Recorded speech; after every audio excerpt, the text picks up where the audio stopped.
The call came at 7:30 Monday morning. Wyoming State Police. Mr. Patterson, we found your daughter. I'd been awake for 67 hours. The phone nearly slipped from my hand. My kitchen tilted sideways. I gripped the counter, knuckles white against the granite. Is she? She's safe, sir. Dehydrated, exhausted, but safe. A truck driver found her at a Travel America off I-80. She's been asking for you. The room steadied. My chest unlocked. Oxygen flooded back in. I'm coming, right now. Tell her I'm coming. Sir, we need you to stay where you are. We're coordinating with NYPD and the FBI. Your daughter will be flown back to New York this afternoon. You can meet her at... Put her on the phone.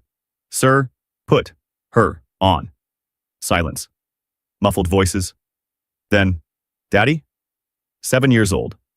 My whole world in 2 syllables. Hey, baby, hey, I'm right here. I want to come home. Her voice cracked. Mine did too. You are, sweetheart. You're coming home today, I promise. Uncle Marcus said you told him to take me away. He said I needed to learn to be good.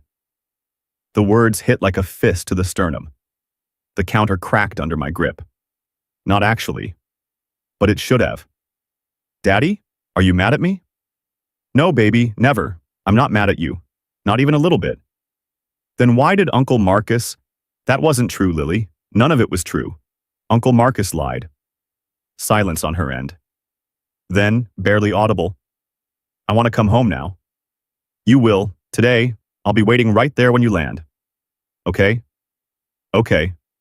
I love you, Lily. Love you too, Daddy. The line went silent. I stood in my kitchen. Sunday morning light filtered through the windows. Coffee pot still full from Friday. Lily's unicorn drawing stuck to the fridge with alphabet magnets. She'd been gone 70 hours. No. 67 hours and 43 minutes. I'd counted every single one. It started Friday afternoon. My phone rang at noon. The babysitter. Ethan, I'm so sorry. My daughter's sick. I can't make it tonight. This was the 3rd cancellation in 2 weeks. I didn't blame her. Kids got sick. Life happened. But I had a work conference in Boston, leaving at 2. Non-negotiable. No problem, Rachel. Hope she feels better. I hung up and stared at my laptop screen. The presentation deck I'd spent 3 weeks perfecting. Senior leadership would be there. This was my shot at the promotion. And I had no childcare. Lily wandered into my office, marker in hand. She'd been drawing unicorns all morning. She loved unicorns. Also dinosaurs. And asking approximately 600 questions per hour. Daddy, why do clouds float? Air pressure, baby. But why doesn't the rain fall out before it's a cloud? It's complicated. I'll explain later, okay? Okay. She went back to coloring. I scrolled through my contacts. Every option exhausted. Mom and Dad were in Florida. Jessica, my ex-wife, was in California with her new family. My few friends with kids were all busy.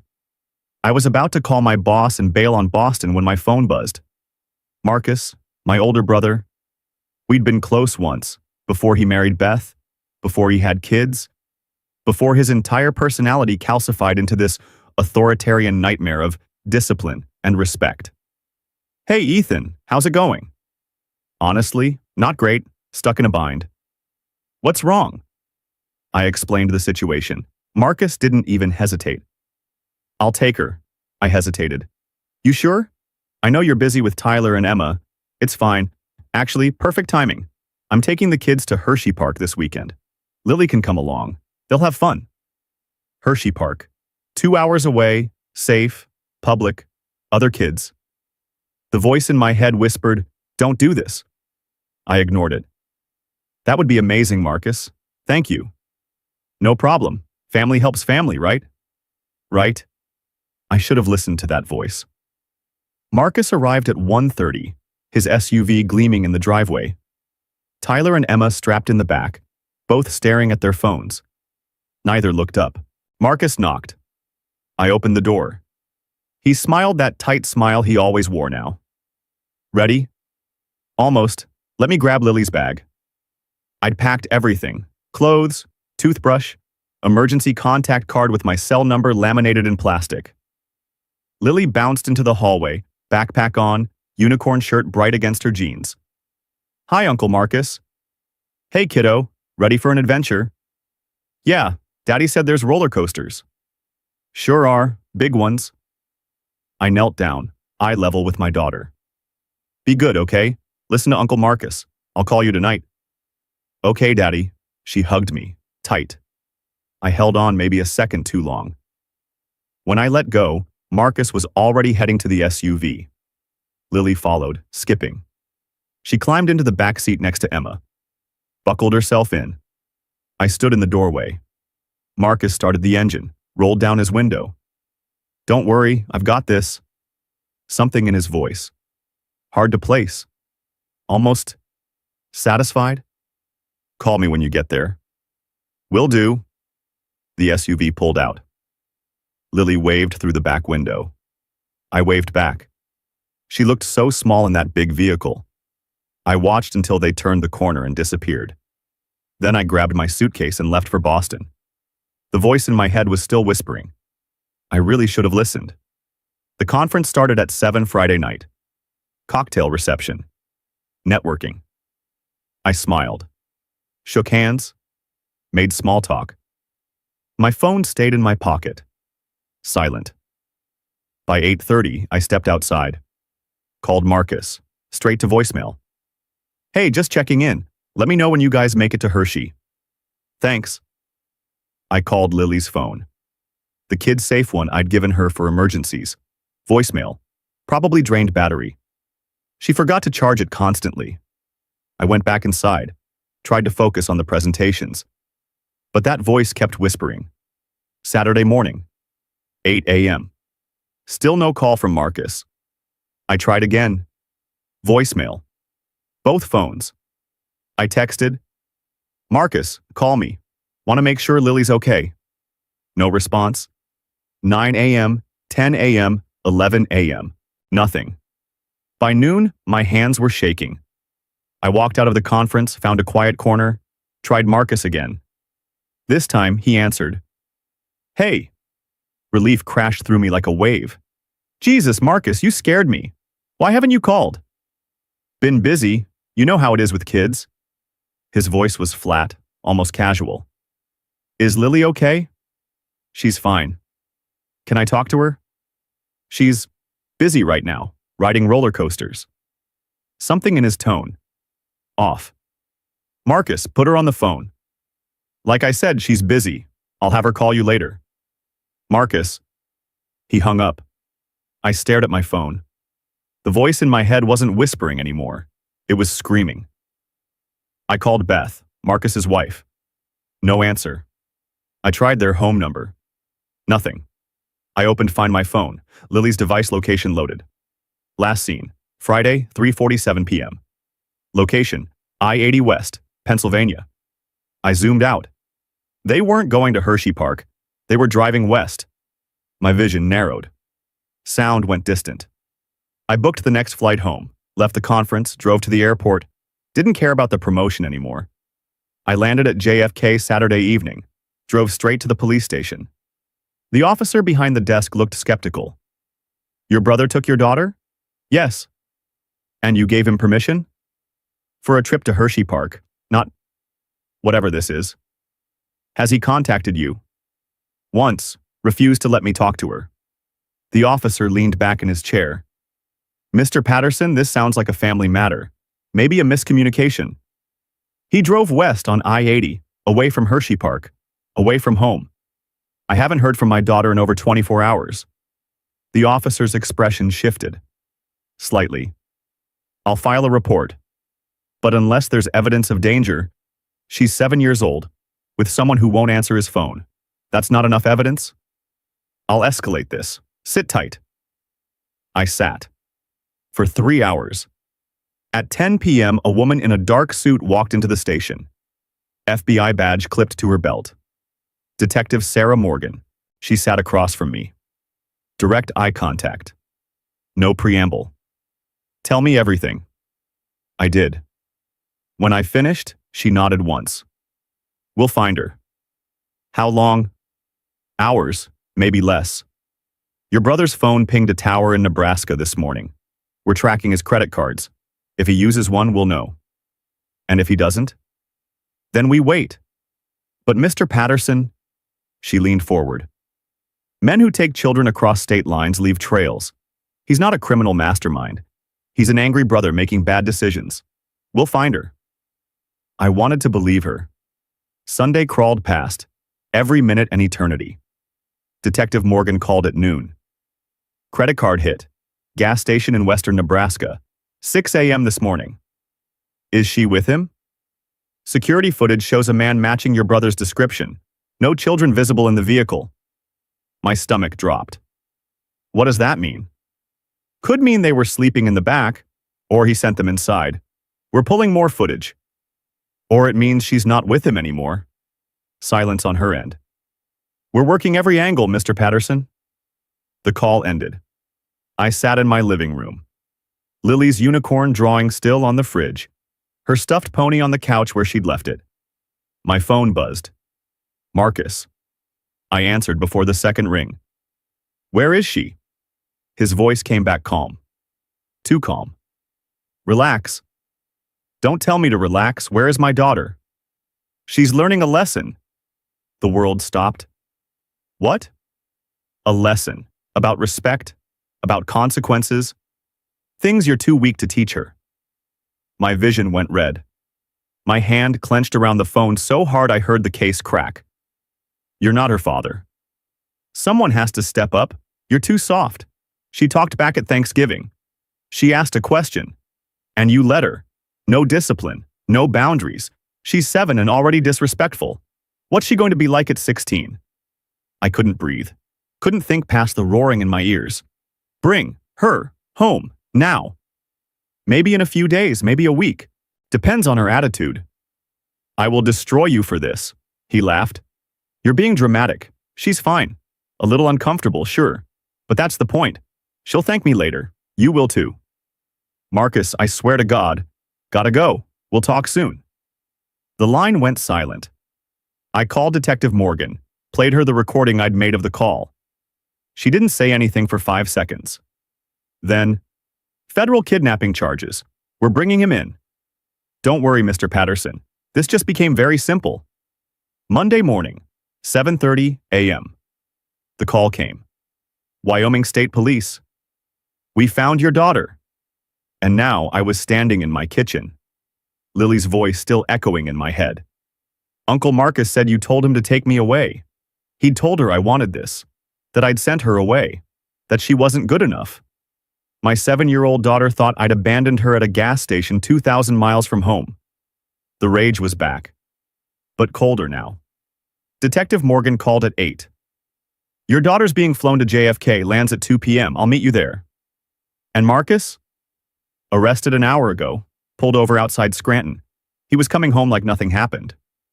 Where is he now? Federal detention.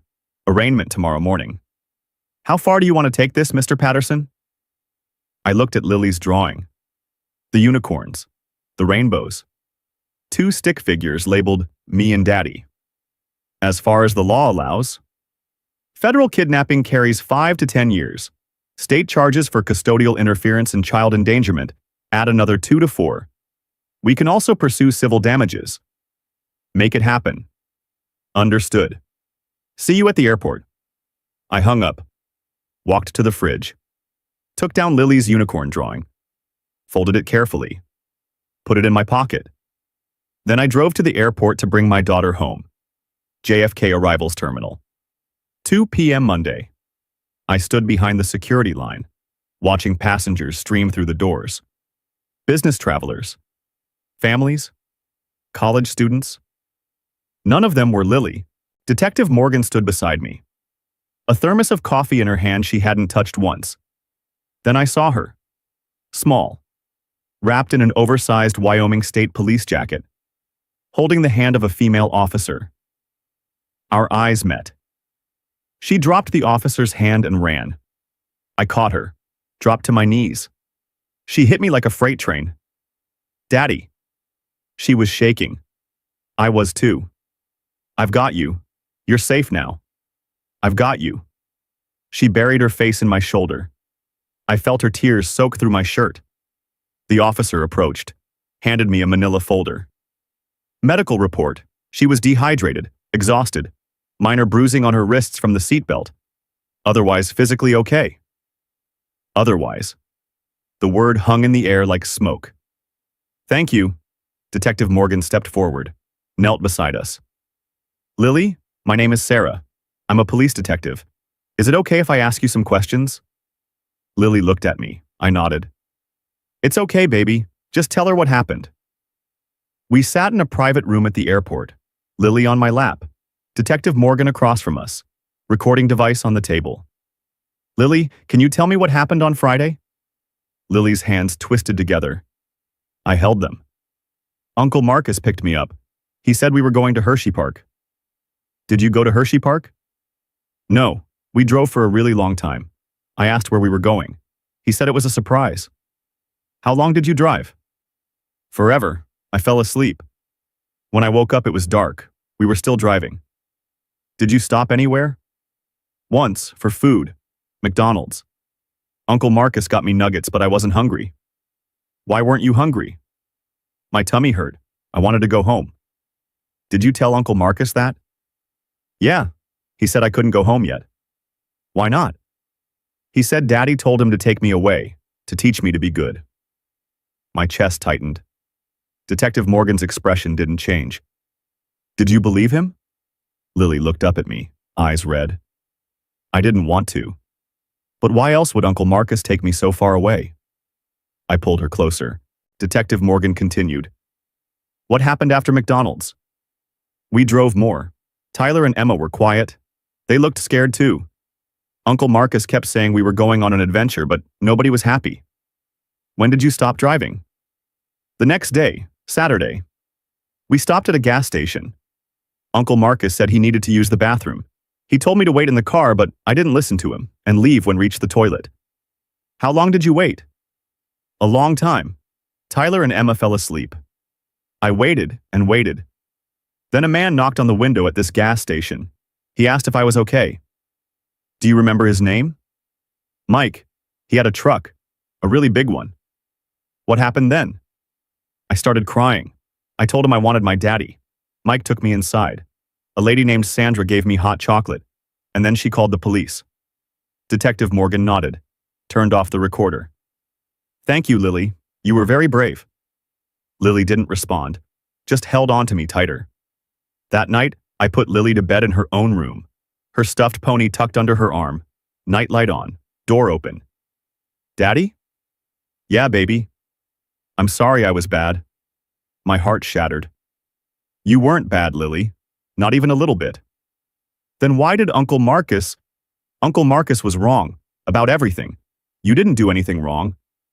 She was quiet for a long moment. Daddy? Can you stay until I fall asleep? I'll stay all night if you want. Okay. I sat in the chair beside her bed, watched her breathing slow, even. She was asleep in minutes. I stayed anyway, watched her chest rise and fall, made sure she was real. Here. Safe. My phone buzzed. Text from Detective Morgan. Arraignment tomorrow, 9 a.m., Federal Courthouse downtown. Be there. I would be. Tuesday morning, 8 a.m. My parents called. Ethan, we just heard. Is Lily okay? Mom's voice, strained, worried. She's home. She's safe. Thank God. What happened? I told them. Everything. The drive, the gas station, the phone call. Silence on the other end. Then Dad's voice. Careful. Marcus said it was a misunderstanding, that you gave him permission. Dad? He drove her 2,000 miles, left her at a gas station, told her I wanted him to do it. I know, but what? More silence. Mom spoke. Marcus's family, Ethan. Maybe we can work this out without involving the police. He's being arraigned in an hour for federal kidnapping. Ethan, please, he's your brother. Not anymore. I hung up. Federal courthouse. 9 a.m. I sat in the gallery, Detective Morgan beside me. Marcus sat at the defense table in an orange jumpsuit. hands cuffed in front of him. He looked smaller somehow, less certain. His lawyer stood. Public defender. Young. Nervous. Your Honor, my client wishes to plead not guilty to all charges. The judge, Honorable Patricia Winters, according to the nameplate, looked unimpressed. Mr. Castellano, your client drove a 7-year-old child across multiple state lines without custodial permission and abandoned her at a gas station in Wyoming. Which part of this does he believe is defensible? Your Honor, this was a family matter. A miscommunication. A miscommunication that resulted in an Amber Alert across 6 states. Bail is set at $250,000. Next court date is set for preliminary hearing in 3 weeks. The gavel struck. Marcus twisted in his seat. Found me in the gallery. Our eyes met. I didn't look away. He did. That afternoon, Beth called. Marcus's wife. I almost didn't answer. Ethan? Her voice was wrong, hollow. Beth? I didn't know. I swear to God, I didn't know. Know what? What he did. He told me he was taking the kids camping. I was visiting my sister in Boston.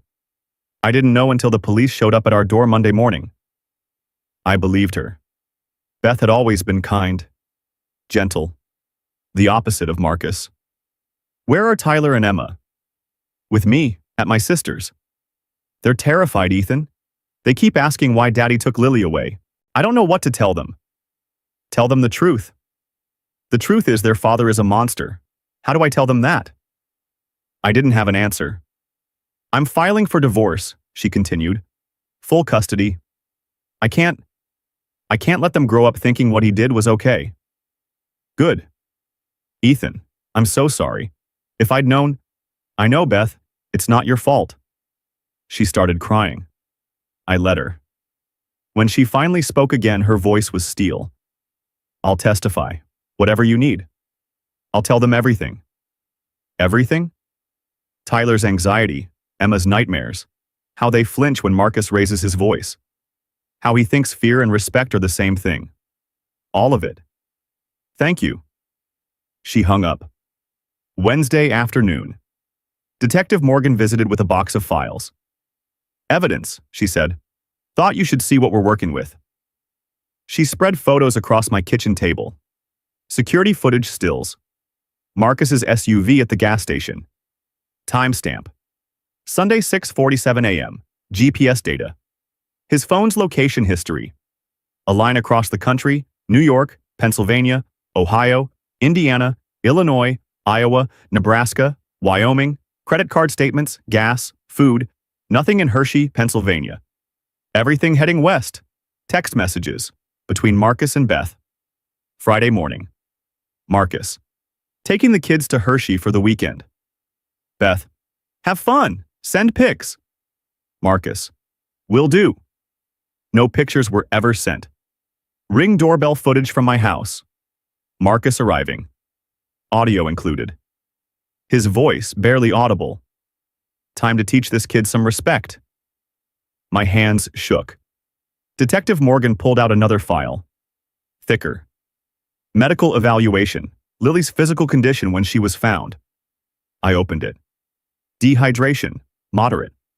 Malnutrition, mild. Consistent with minimal food intake over 72 hours. Contusions. Minor bruising on wrists from seatbelt restraint. No evidence of physical abuse. Psychological evaluation. Acute stress response.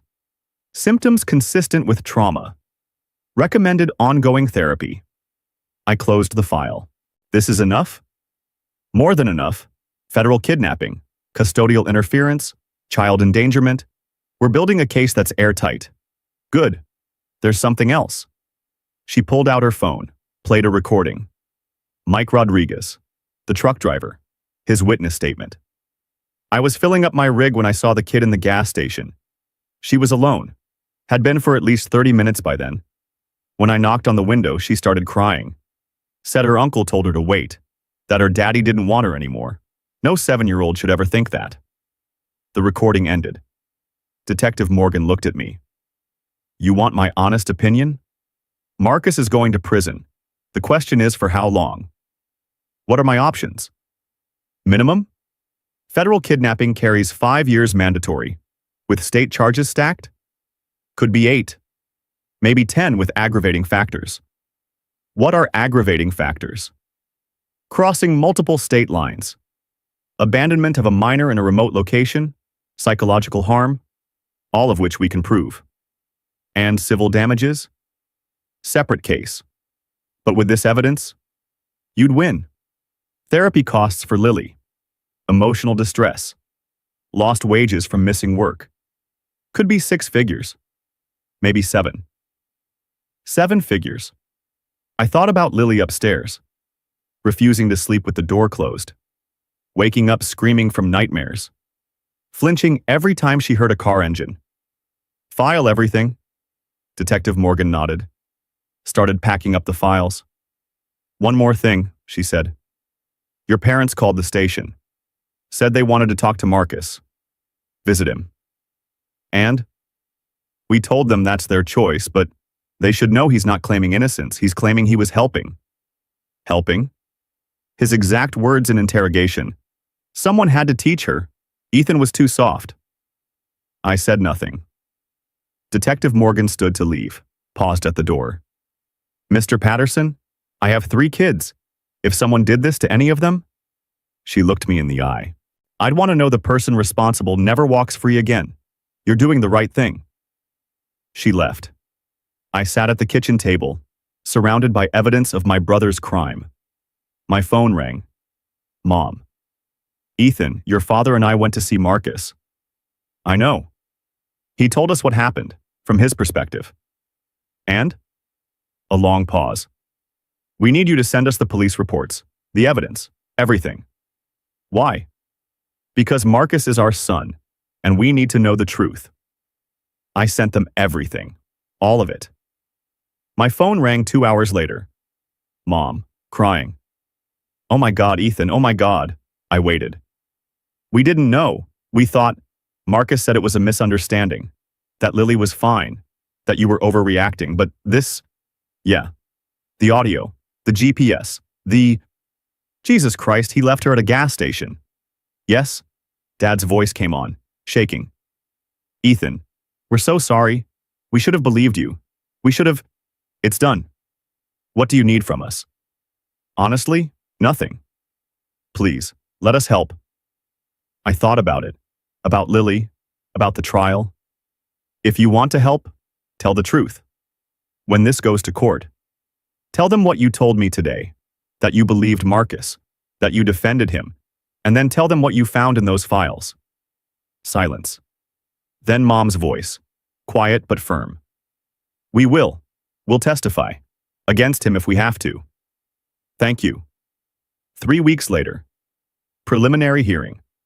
Marcus's lawyer made a motion to dismiss. Your Honor, my client maintains this was a family matter, an exercise in discipline that was misunderstood. Judge Winters cut him off. Counselor, your client drove a child 2,000 miles from her home, told her she was being punished on her father's orders, and abandoned her at a gas station. That's not discipline. That's a federal crime. Your Honor, motion denied. This case will proceed to trial. Next hearing in 4 weeks. Jury selection begins immediately thereafter. The gavel struck. Marcus sat at the defense table, face pale, hands clasped. He glanced back at the gallery. Beth wasn't there. Tyler and Emma weren't there. My parents weren't there. Nobody was there for him. Only me. Making sure justice found its way home. Trial began on a Wednesday in late October. Federal Courthouse. Courtroom 6B, Judge Patricia Winters, presiding. The prosecution table, Assistant U.S. Attorney David Chen. Mid-50s. Silver hair. Steady hands. He'd lost his younger sister to a kidnapping when he was 12. She was never found.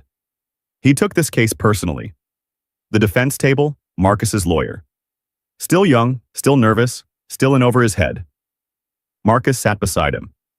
Orange jumpsuit replaced with a cheap gray suit. He'd lost weight. Looked older. Tired. But his jaw was set. Confident. He actually believed he'd win. Jury selection took 2 days. 12 jurors. 7 women. 5 men, ages ranging from 26 to 68. One was a father of 4. Another had been adopted as a child. The prosecution loved them. The defense didn't object hard enough. First mistake. Day 1. Opening statements. David Chen stood, walked to the jury box. No notes. Just eye contact. Ladies and gentlemen, this case is about trust, about family, about a 7-year-old girl who trusted her uncle, who got into his vehicle believing she was going to an amusement park. Instead, she was driven 2,000 miles from her home, told her father didn't want her, and abandoned at a gas station in Wyoming. He paused. Let it sink in. The defendant will tell you he was teaching a lesson, that he was helping. But I ask you to consider this. What lesson involves lying to a child? What lesson involves driving her across 6 states? What lesson involves leaving her alone in a parking lot 2,000 miles from home? He walked back to his table. By the end of this trial, you'll know the answer. No lesson at all, just cruelty. He sat. The defense attorney stood, fumbled with his notes. Ladies and gentlemen, my client is a father, a brother, a man who cares deeply about family values. Yes, he made a mistake. Yes, he should have communicated better. But this was never about malice. It was about discipline, about teaching respect, about stepping in when a parent, his own brother, was too lenient. The jury's faces, skeptical, already, second mistake. Day 2, the prosecution began presenting evidence. First, the timeline, GPS data, credit card statements, security footage, all compiled into a visual map projected onto a screen. Friday 2:30 p.m., leave New York. Friday 7:45 p.m., stop for gas in Pennsylvania. Saturday 3:22 a.m., stop for food in Ohio. Saturday 1:16 p.m., stop for gas in Iowa. Sunday 6:47 a.m., arrive at gas station in Wyoming. Sunday 7:15 a.m., Marcus leaves, alone. Sunday 9:43 a.m., Mike Rodriguez finds Lily. The jury watched, silent. David Chen pointed at the screen. 2,014 miles, across 6 states, never once stopping at Hershey Park. Next, the audio. Ring doorbell footage. Marcus arriving at Ethan's house. Enhanced audio. Marcus's voice filtered through speakers. Time to teach this kid some respect. The jury shifted. Uncomfortable. Next, the phone call. Ethan's recording. Saturday evening. Marcus explaining his plan. Marcus. She's learning a lesson about respect, about consequences. Ethan. Bring her home, now. Marcus. Maybe a few days, maybe a week. Depends on her attitude. The recording ended. 2 jurors were almost crying. Day 3. Witness testimony began. First witness. Mike Rodriguez. 47 years old. Truck driver. Father of 3 daughters. David Chen stood. Mr. Rodriguez, can you describe what you saw on Sunday morning? Mike leaned into the microphone. His voice was rough, tired. I was filling up my rig, Travel America off I-80. Around 9:30, I noticed this little girl stranding inside the gas station alone. What did you do? At first, nothing. Figured a parent was inside the store. But I finished filling up. Takes about 10 minutes, and this girl was still there. Kid still inside. So I walked over, knocked on the window. What happened when you knocked? Mike's jaw tightened. She looked up at me. This little girl, maybe 7, 8 years old. And she just started crying. Not loud. Just tears running down her face. I came inside this gas station and asked her, "What did you do?" I asked if she was okay. She shook her head. I asked where her parents were. She said her uncle told her to wait, that her daddy didn't want her anymore. The courtroom was silent. Thank you, Mr. Rodriguez. The defense attorney stood for cross-examination. Mr. Rodriguez, did you actually see the defendant abandon the child? No. So you can't say for certain how long she was alone? I can say I found a 7-year-old crying in a gas station in the middle of nowhere. That's certain enough for me. The defense attorney sat down. Third mistake. Day 4. Beth Castellano took the stand. She wore a black dress. No jewelry, Her wedding ring was gone. David Chen approached gently. Mrs. Castellano, you're married to the defendant. Separated. Divorce is being finalized next month. How long were you married? 12 years. Do you have children together? 2. Tyler, 11.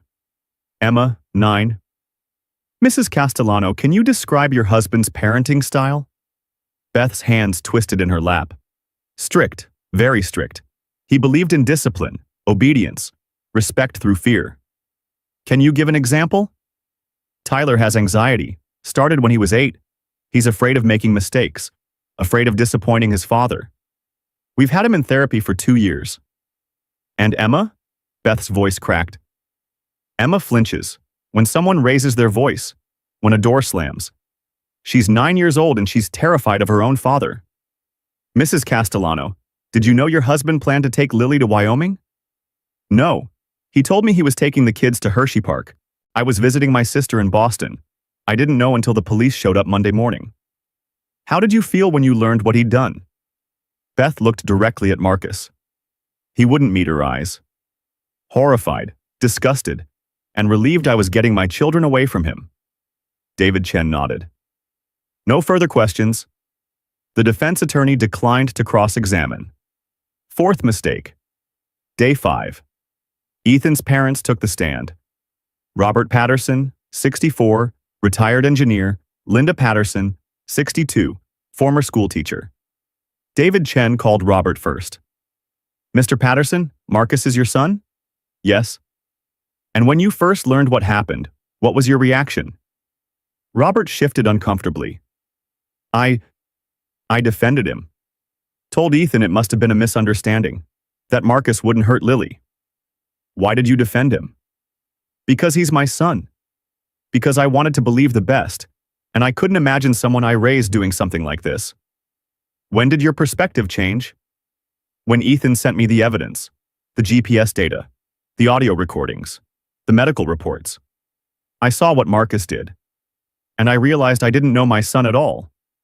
Mr. Patterson, are you testifying for the prosecution or the defense today?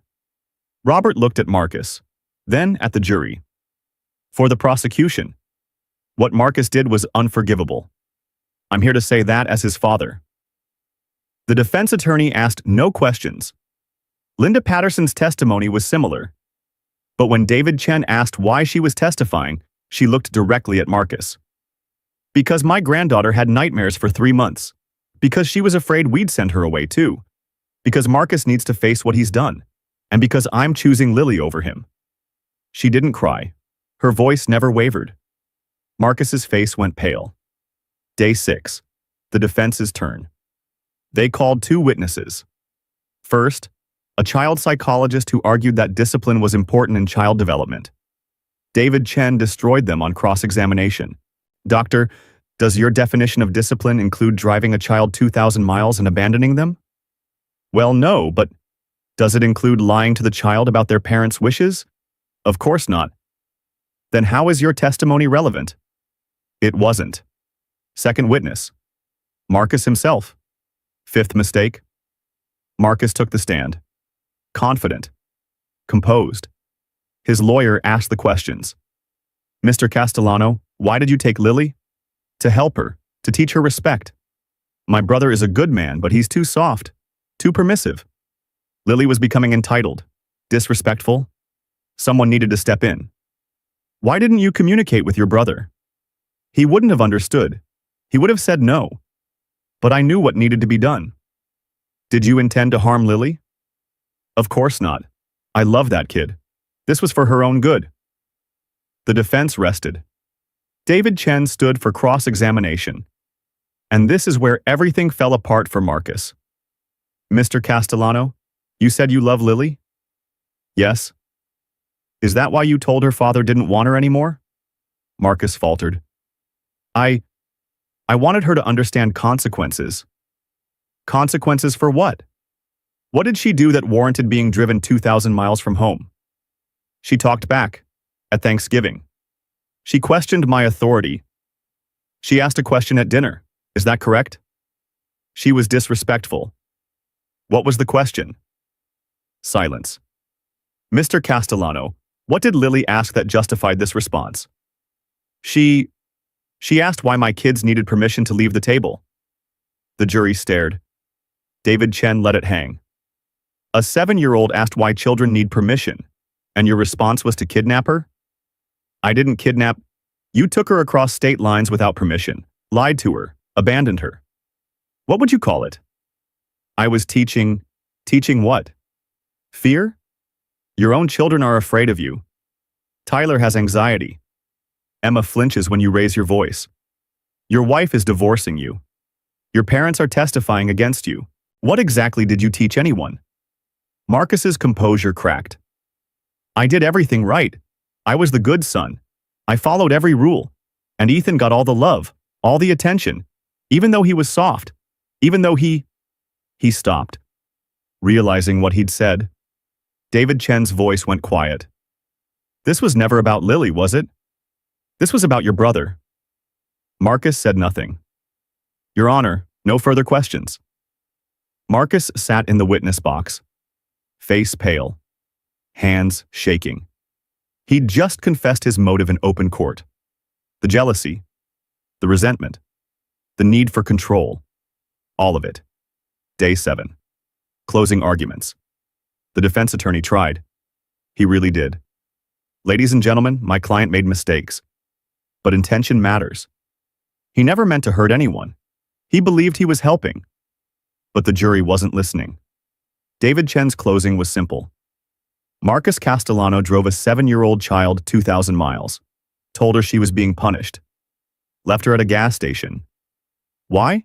Because she asked a question at Thanksgiving dinner.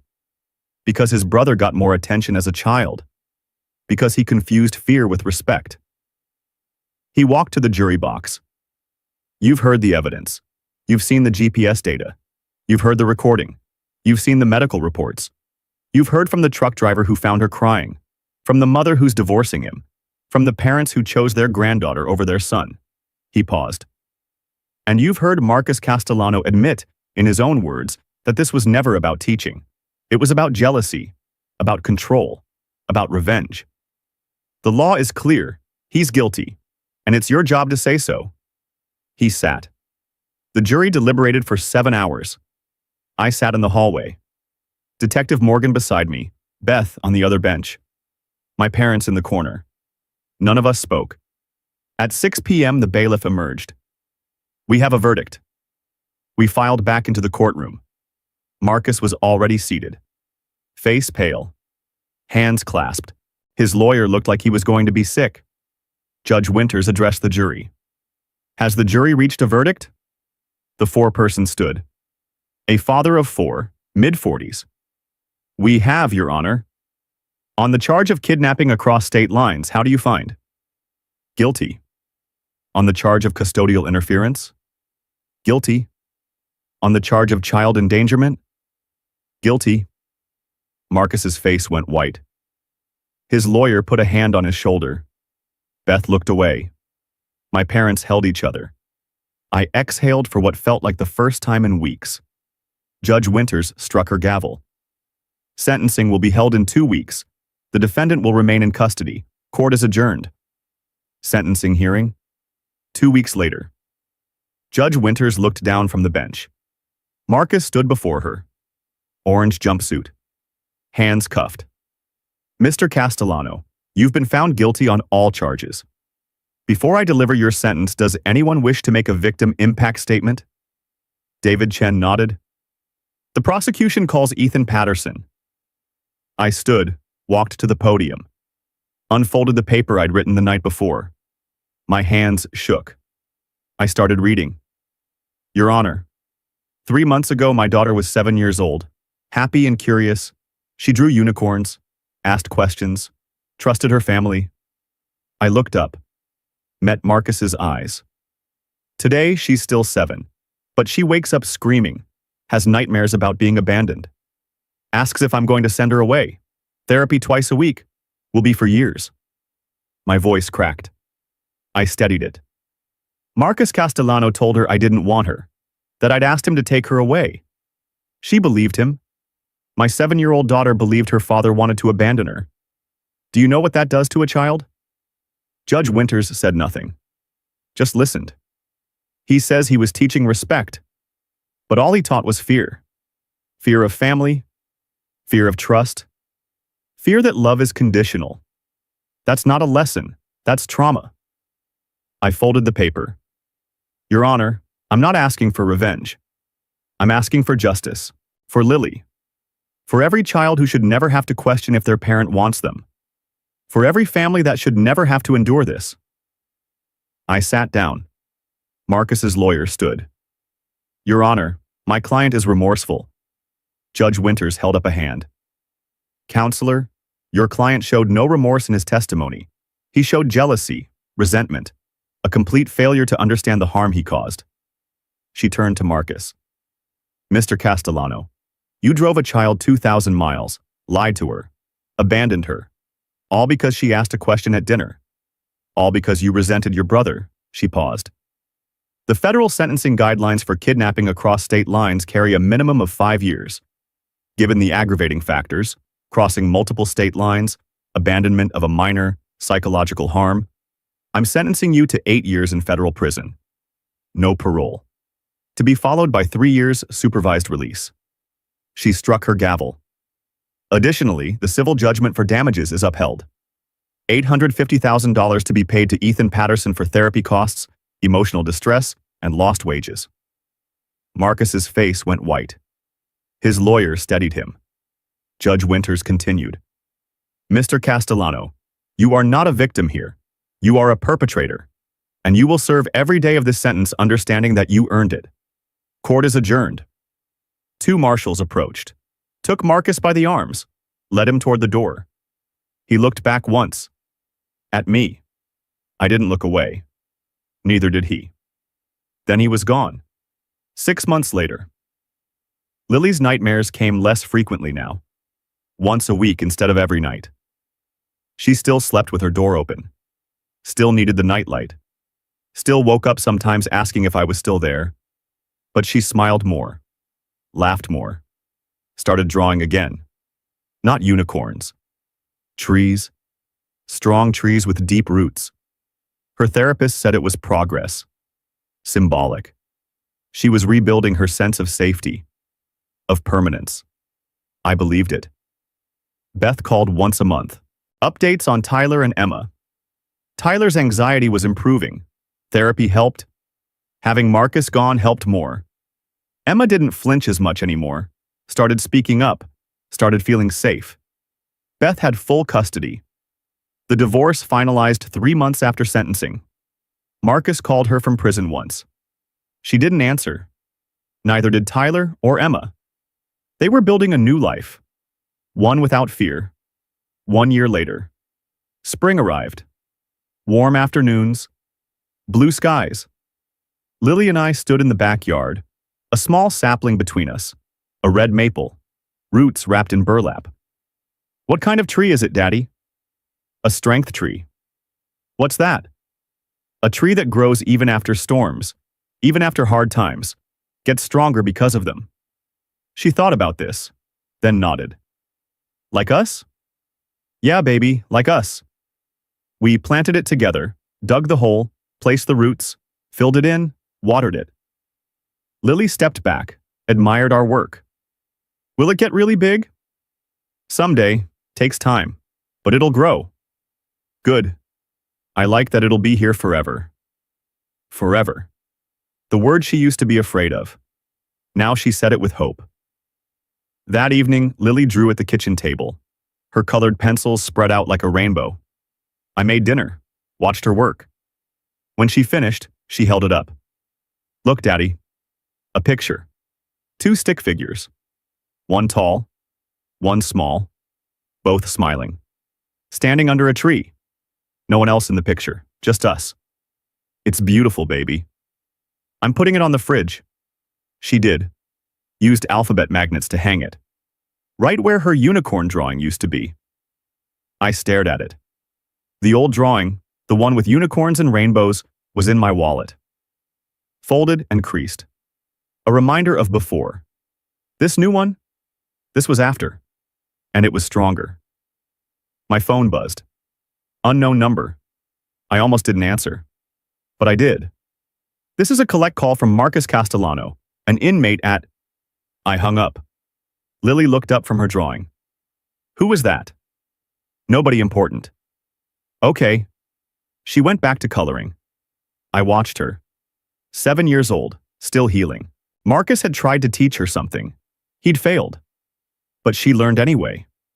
Not respect through fear. Respect through love.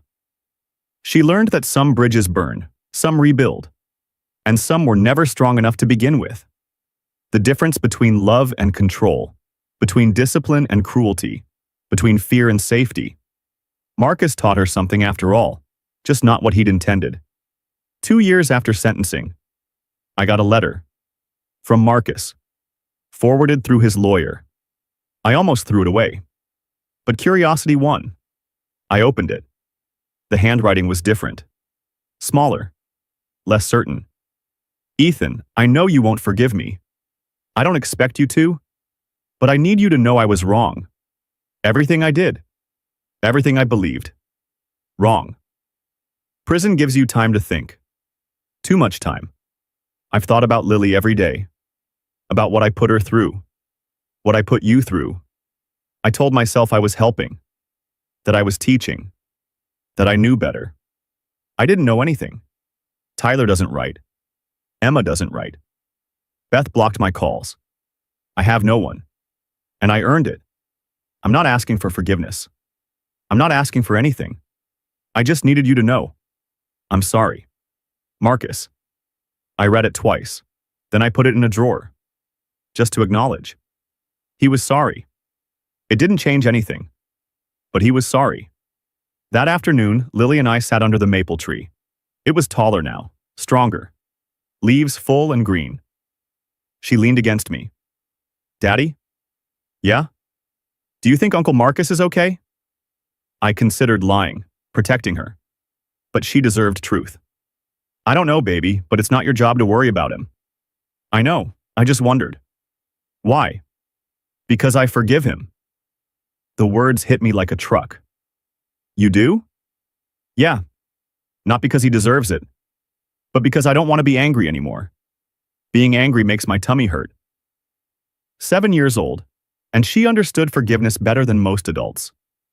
That's very wise, Lily. Did you forgive him? Not yet. Maybe someday, but not yet. That's okay. You don't have to. She went back to watching the leaves. I held her close. Time would tell what came next. For all of us.